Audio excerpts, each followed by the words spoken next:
Hello and welcome to Adopter Stories by Adoption Now. Did you know that we're the only regional adoption agency in the northwest of England that offers a mentoring service? It's an invaluable service that we offer to all of our adopters, and is designed to be a safe and supportive space where they can share their experiences with their mentors, who are themselves experienced adopters. Now, our mentors have been there and done it, and they're fully trained to support our adopters as they progress through their adoption journey. After all, no one gets it like another adopter about what it's like going through the adoption process. To gain a bit more insight, I sat down to chat with members of our mentoring service. I started by asking two members of our team who coordinate the service just when the mentoring service actually started. My name is Jenny Hurley. I am from the recruitment and assessment team, and I am the mentor lead for the recruitment team. My name's Janet, and I'm the mentor coordinator at Adoption Now. So we've always informally linked families who we are assessing to adopt with the family who have already adopted. The value of adopters speaking to other adopters about real life experiences is immense. At the same time, a lot of our adoptive families also ask how they can help Adoption Now, and they want to give something back. So the two things really came together about 4 years ago when we set up the structured mentoring programme we have today. Okay, so how does the mentor scheme work? So we begin talking about our mentor programme from the first visit to a family. We talk about the benefits of linking up with experienced adopters. And then again, at our preparation training, we build on our family's understanding of the programme, and we talk about the different groups they can access, or they can have an individual mentor. And then again, when families are invited to stage 2 of the process, we give them a letter which explains how the mentor programme works and how to apply for it. So that when a family applies, I'll then ring them, have a chat with them, and that chat helps me match them with one of our mentors. So our mentors have all adopted through us. They come from a variety of different backgrounds. They have children of different ages. They live in different parts of our region. They're from different ethnic and religious backgrounds. Some have birth children. Some are in same-sex relationships.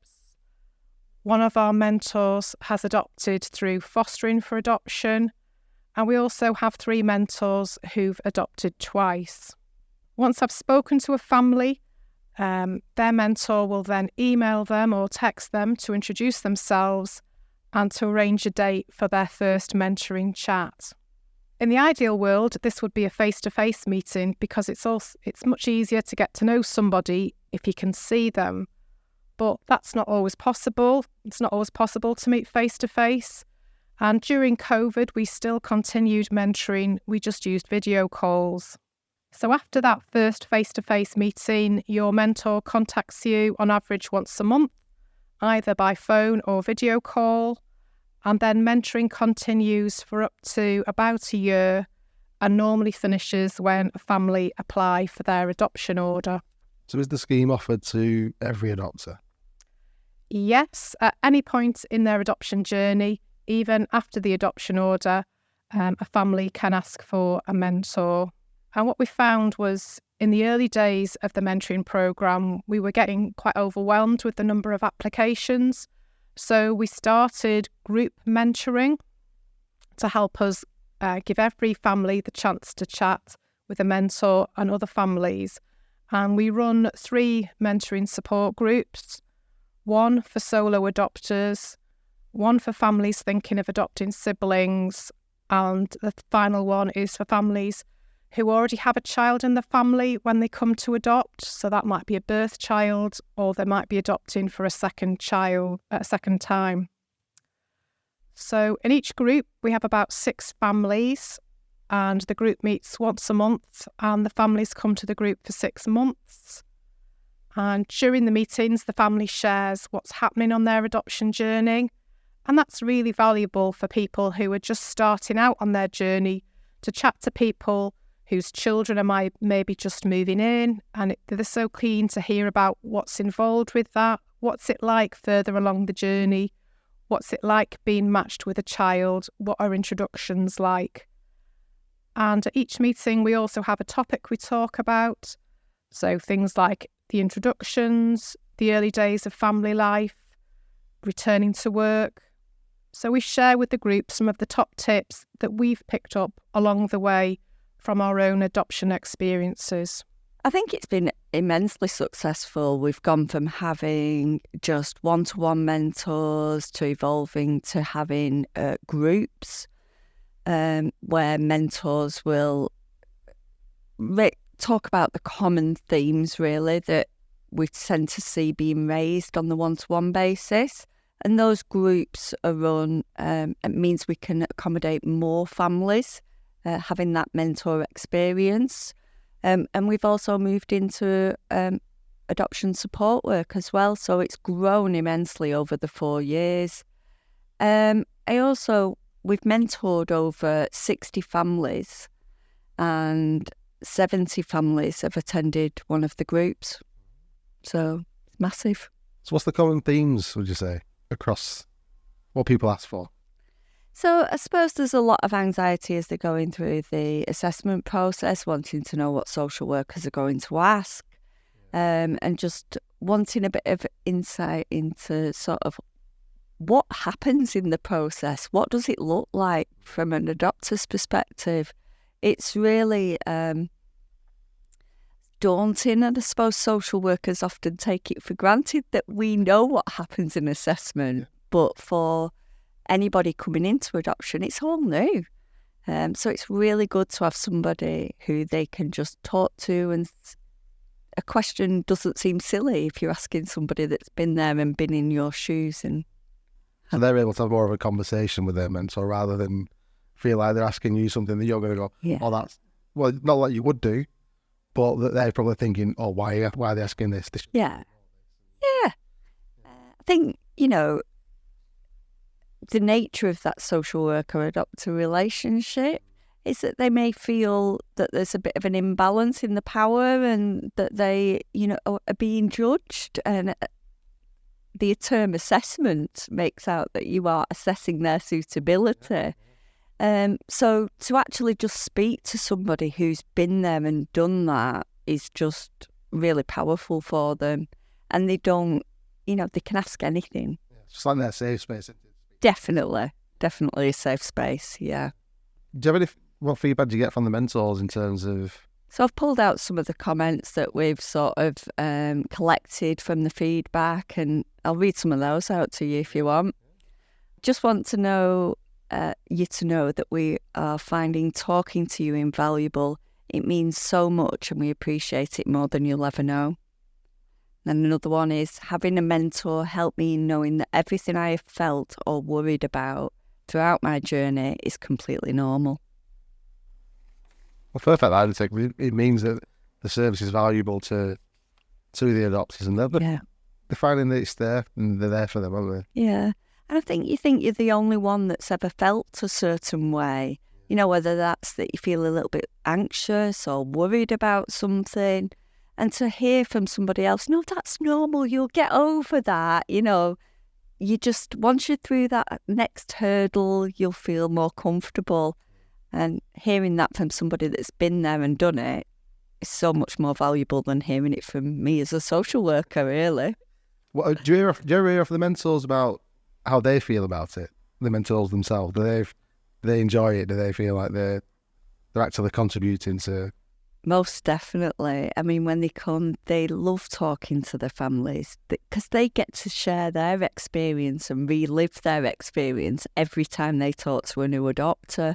So for them, it brings back that joy that they felt, and now they're years on, so they can look back with fondness at perhaps some of the more challenging times that they experienced. I was going to say, it's like a breadth of experience within the mentor group. They've all experienced different things. Yeah, there is. And we try to, so we've got mentors that are experienced in fostering for adoption. We've got mentors that have adopted siblings. We've got second-time adopters. We've got mentors that have had a birth child as well. And then we've got a mentor who is an adopted person herself. It covers everything there, doesn't it, really? We've covered most bases, I think. So we've got some feedback about the groups. The groups, obviously there's a different dynamic to the groups than the one-to-one because they're getting lots of people's other perspectives as well. So they are hearing from other people, and we often find that they buddy up and they stay friends throughout their journey. Is that a natural buddy up, or is it a case of like you guys go? No, naturally happens through just attending the groups because you're drawn to like-minded people, and people that are having similar experiences to you. So it happens quite naturally. And there's some personalities that gel more than others within groups. So in terms of group feedback, it's a really informative group. It's so nice to get to know other couples going through similar experiences. It's also nice just to have a little rant every now and then and gets things off our chest. And then another person said, from being apprehensive on the first session, by the end, we really looked forward to each session and felt like we built up a great bond. It must be great to hear that kind of feedback for you as well. It is. This working in this, it is appreciated. And for the adopters themselves. Yeah, and I know from talking to my adopters that I'm sort of supporting through the process, they find it so valuable having a mentor. Just somebody who can be there and they can arrange to talk to at any time. You know, social workers do try to be there all the time, but they also have lots of other families that they are supporting. Whereas a mentor only has a small number and they can give that. It's a listening ear for them to talk to. Now, our mentoring service wouldn't be anything without our amazing adopters who put themselves forward to be mentors. After one of the recent mentor meetings, I caught up with Terry and Naz to find out what it's actually like to be a mentor. Hi, I'm Terry. Hi, my name is Naz. So how long have you been a mentor? I've been a mentor for 3 years now, although it doesn't feel like that long. Since the start of when they kind of launched the mentoring program, so that was it's coming up for 4 years in about October, November this year. So kind of thing. So how come you actually became a mentor? After we adopted our first child, within about 6 months, our social worker had asked me to kind of go and talk at the prep group, as an adopter and stuff like that. So I did that, and then I just kind of got asked to do that a number of times, and then because we adopted twice, we went through the process a second time. So it was all like quite concurrent. We were in touch with Adoption Now constantly, almost throughout that period, and then some of the social workers I knew asked me to kind of do a bit of one-on-one or the odd one-off call with couples before mentoring was a thing, really. I guess it was always a thing, but it wasn't like an official mentor thing. Yeah. And I've always just wanted to give back. We kind of got so much out of it. I always wanted to give back. And it kind of keeps me close to the whole adoption landscape in the world, because it's forever changing. So that's really for all those reasons. I really wanted to give something back because we'd had 2 very positive experiences with the adoption of both our boys. And I really wanted to give something back. And when this opportunity came along, I thought it was the perfect way to do that. And also, many families going through the process don't actually know anybody else who has been through it. And we were fortunate enough to know somebody who had. And when we were going through the process, and that gave us a lot of confidence and reassurance as we went through it. And I thought it'd be nice to be there for other families in the same position. So do you feel adopters actually, who you mentored, they find the service of benefit to them?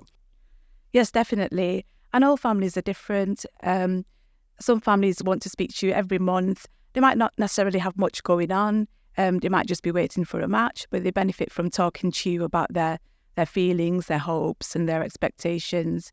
And then there are other families, and you find that they rely on you more during certain key times, such as before they go to approval panel, matching panel when they match with a child, before introductions, when a child is placed with them during those early days when they're settling in. And it helps them to know that you've been through something similar. I think they do. I genuinely think they do. I think there's an element of some people are unsure what it's going to be or what it is and stuff like that. And so I think, but once you get to kind of open up to them, and I'm very sharey, so I kind of share everything and tell all the ups and downs without being scary or anything like that. But I'm quite open and honest about my approach to our story and stuff like that. So I do think it's beneficial for them to have a mentor, and sometimes it's just one-off questions, or just almost like a sounding board. They speak it out loud so they can hear it, their own answers, really. Do you know what I mean? It's that business of just having somebody to bounce off, really, adoption's a lived experience. And I kind of think the other good thing is it's nice for them to. I also think it's nice for them to see that there's a side beyond the process, beyond the formal. I'm a living, breathing parent. Do you know what I mean? Like, that's gone through the adoption process a couple of times. So I think that benefits them a huge amount as well. Just kind of seeing that, once the process is over. And I always say to my people, when they're having struggles or like it's taken a bit, usually it's delays that cause people the biggest source of worry or concern. An anxiety for people. But I kind of think, I always say the same thing to them. I said, well, at the end of this will just be your story. Yeah. It'll just be your story. It'll just be the story that you can tell, that you will tell continuously. Even if they haven't had any, even if you haven't had a similar experience, it still helps them for you to just be there for them to listen and empathise. And if they've got any questions for you, we are kept up to date with any changes in adoption. So if they've got any questions for us, we have the correct up-to-date information. And if we don't know the answer to anything, we can always find out for them. So what do you enjoy about being a mentor? Just helping people, really, and just kind of, and I'm a proper, like, I just think it's joyous. My heart sings when they get to that point where they get the match and it's all going so well, and the instructions and just kind of helping people through that. And I even kind of, even when they get the little bumps, because, delays, and things like that, I think I smile because I know inevitably I know what the outcome is. While I can't always be 100% sure, I've worked with, must be going up to a couple of dozen couples or individuals now over those last 3-4 years. And it's always just a thing, and they go on and just nice, And of course, now I've been around that longer, I see people come back for the second time, adopt again. It's interesting because all families are unique. No two families are the same, and you're always meeting new people and getting to know them. So that keeps it interesting. And just, I find it really rewarding being there for people, and we get such positive feedback, and that reinforces that feeling. And also we have a great team of mentors as well.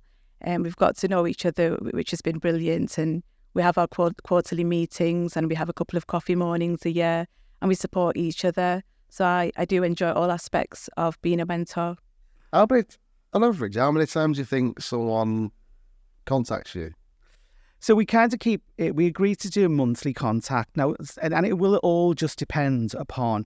So I like to do that first. I mean, obviously, forget COVID, but that first initial meeting now, we always did face to face, in a coffee shop or somewhere like with mutual view. And now I've been able to start doing that again because of the COVID situations. But obviously through COVID, we did it all over Teams and stuff. So I prefer that. And then I would say, I always say to them, I said the same thing. Look, if you need anything, just reach out and I'll come back to you as soon as I possibly can and stuff like that. But if I don't hear from you, I'll contact you within a month, you know what I mean? And just check in, and you don't feel as though you need to immediately respond or create a conversation when there isn't one. It's okay to say, actually, things are just a bit quiet at the moment, or it's all going very well. It's okay to do any of those things. Do you know what I mean? Yeah. I said, but I always say to them at the very beginning as well, and when you feel as though this has come to a natural end, that's for you. I won't end it. That's for you to end it. Do you know what I mean? Yeah. I might suggest it if you think we're done, but I'll let them kind of come to the natural conclusion of it. I always say the same thing. Don't feel like you're offending me, or because I don't want this, because obviously you'll give people go, oh, you're giving up all your time and all that, but it's just, I kind of just try to keep it as natural as possible we can and try and just build that ongoing conversation. So keep it easy. Do you know what I mean? I don't have to put War and Peace on a text if I'm just reaching out to say hello. Yeah. And vice versa, I can if that's what they want. Do you know what I mean? Yeah. But I mean, I much prefer talking to them face to face or on Teams if you can and stuff like that. But text is fine. Did you have a mentor? Did you have a mentor? No, we didn't have the peer mentoring program when we did it. Do you wish there was? I'm sorry. Do you wish there was? Yes, definitely. Yeah, but as I said, we were fortunate enough to know a family who had done it. But I think we still would have benefited from it because, as I said, mentors are kept up to date with all the changes, and other families aren't going to be aware of these changes. So, we would have been given up to date information about the process as it was at the time. So definitely. That's one question. I was going to ask you the same as well about the questions people ask you. Do they ask these questions where you think, you think they already know the answer themselves, and you're just basically going to reaffirm what they're asking you? 100%, yeah, 100%. It's like a sounding board. If they say it out loud, it's almost, and then someone you're just doing that whole verbal nod thing, and you just agree, and yeah, that's quite a normal way to feel or think, or that's a natural reaction to that particular situation. That is very much. It is a sounding board ultimately. And yeah, obviously, and then you've got the experience of having gone through the process, and your journey might not necessarily be the same as theirs. It may change and stuff like that.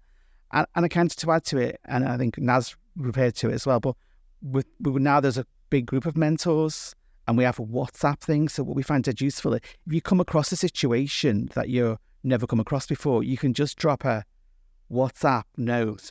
And you can guarantee one of the mentors will have had an experience similar or can share something with you, which is you can then relate to the family. So it's kind of really built up. So like a really big, broad, net experience, I think they would. Yeah, absolutely, 100%. You can just and then I kind of think, take it from a personal level. Then we meet with the other mentors and stuff and then we can discuss our families with them. So we're almost being mentored by the mentors. Do you know? Yeah, and all that. So we're kind of and then we can share our, and we're all parents. Do you know what I mean? So we all got those common grounds, but we can all also, we're adopted parents, so we can all go. We can just share if we need be and stuff. So it's I kind of just hopefully have a great time doing it. I don't know how long I'll keep going, but I've no intention of stopping just yet. Our mentoring service isn't just focused on adopters in the recruitment part of the adoption process, as I found out when I spoke to Bethan from our adoption support team. My name's Bethan, I'm a social worker in the adoption support team and I'm involved in the mentor programme. So anyone can ring into our adoption support duty line and request a mentor if they feel that they need that peer support, just someone who is a listening ear, low level support. And that's something that can be discussed with a duty worker at the time. Mentors can be used if we're actively working with a family of social workers. We might feel that a family would benefit from a mentor providing that listening ear and having someone who's gone through a similar experience to them can be really beneficial and powerful for other adoptive families. And then the other time we see the mentor role being useful is when families have gone through perhaps a significant period of therapy. They've had a lot of input from different professionals, but that's coming to an end and they're in a better place as a family, but they don't feel quite confident to go it alone, so they might benefit from a mentor being involved at that point to kind of help just be there as a low-level support and a listening ear. Now, we couldn't do an episode about our mentoring service without talking to an adopter. So I caught up with Siobhan, who is one of our adopters who has used the mentoring service and found it to be a crucial part of her adoption journey. Hi, I'm Siobhan. So before you accessed the mentor service, did you know that it was going to be available to you? I didn't, but I was contacted quite early on to be told that it was something that I could take up. And for me, I kind of grabbed it with both hands as an opportunity. But I thought it was really good, actually, because I was proactively contacted to be told about it. So that's how I found out about it. So how beneficial have you found it having a mentor? I think it's so valuable because it's so different to anything else that you can access. And it's somebody real. It's somebody that you can learn to trust. And it's asking those silly little questions that you wouldn't necessarily want to waste the social worker's time with, or you might not be able to find on the internet because, there's not an answer to everything.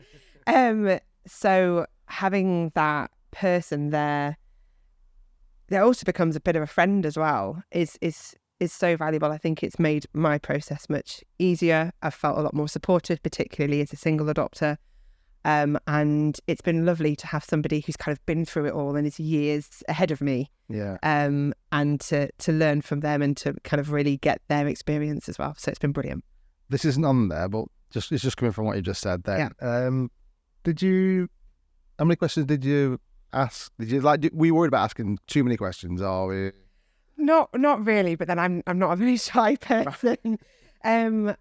I think that you do worry a little bit sometimes with asking social workers questions because they're also assessing you a little. Even though they're supportive, don't get me wrong, but it is different. Whereas you kind of feel with your mentor, it could be anything such as something as, I say, silly, or maybe something as trivial as would you put tights on them in the summer? Those kind of things which you're just not sure about, and you don't want to waste somebody's time with. So I personally just went for it and basically asked anything, and I've built up a really good relationship with my mentor, and so she's kind of used to the questions now.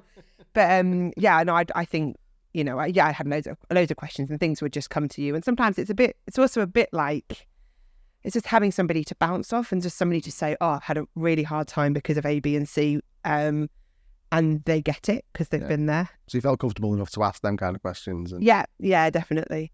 And there's a different type of trust, I think, and then with the social workers, because you just know that person is there effectively to mentor you, to help you, and not necessarily to kind of, assess or be concerned about what you might be thinking or anything like that. So did you feel that they're empathetic to the way you were feeling? Definitely. And of course, that's because they've been through it. Yeah. And my particular mentor, she is years ahead. So she's, she adopted kind of 10 odd years ago.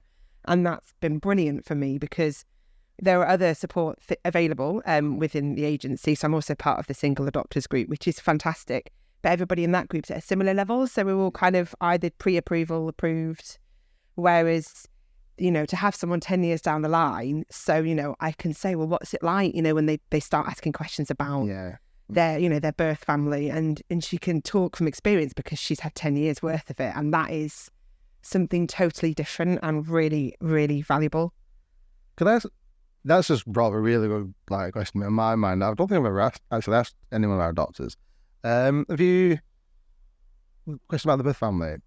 Was that something that you thought of before you came to the process, or was it more during the process that came to you?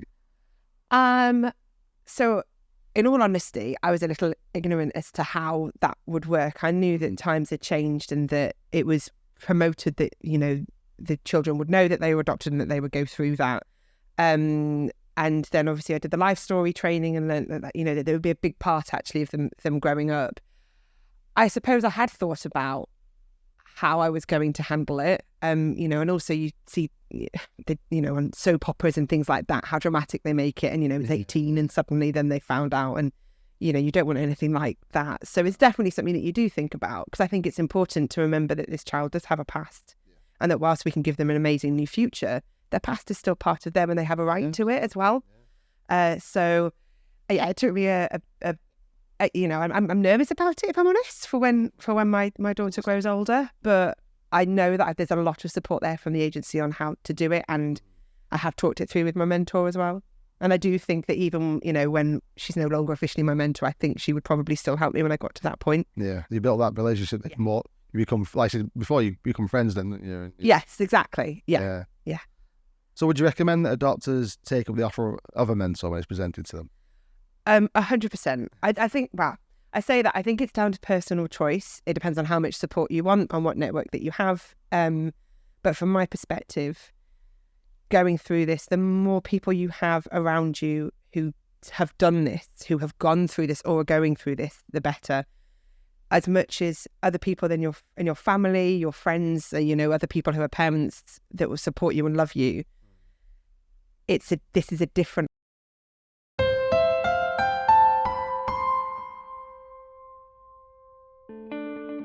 Hello and welcome to Adopter Stories by Adoption Now. Did you know that we're the only regional adoption agency in the northwest of England that offers a mentoring service? It's an invaluable service that we offer to all of our adopters, and is designed to be a safe and supportive space where they can share their experiences with their mentors, who are themselves experienced adopters. Now, our mentors have been there and done it, and they're fully trained to support our adopters as they progress through their adoption journey.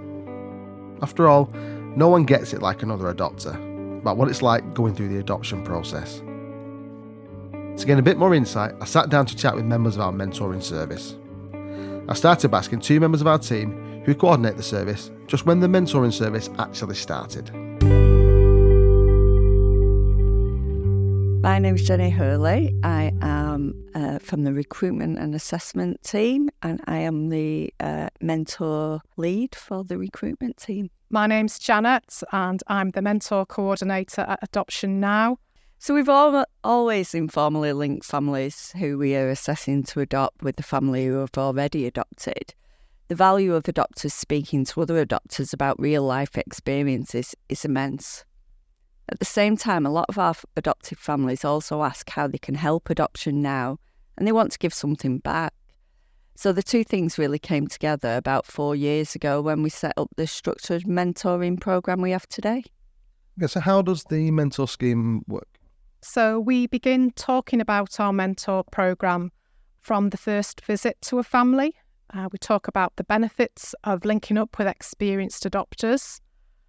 And then again, at our preparation training, we build on our family's understanding of the programme, and we talk about the different groups they can access, or they can have an individual mentor. And then again, when families are invited to stage 2 of the process, we give them a letter which explains how the mentor programme works and how to apply for it. So that when a family applies, I'll then ring them, have a chat with them, and that chat helps me match them with one of our mentors. So our mentors have all adopted through us. They come from a variety of different backgrounds. They have children of different ages. They live in different parts of our region. They're from different ethnic and religious backgrounds. Some have birth children. Some are in same-sex relationships.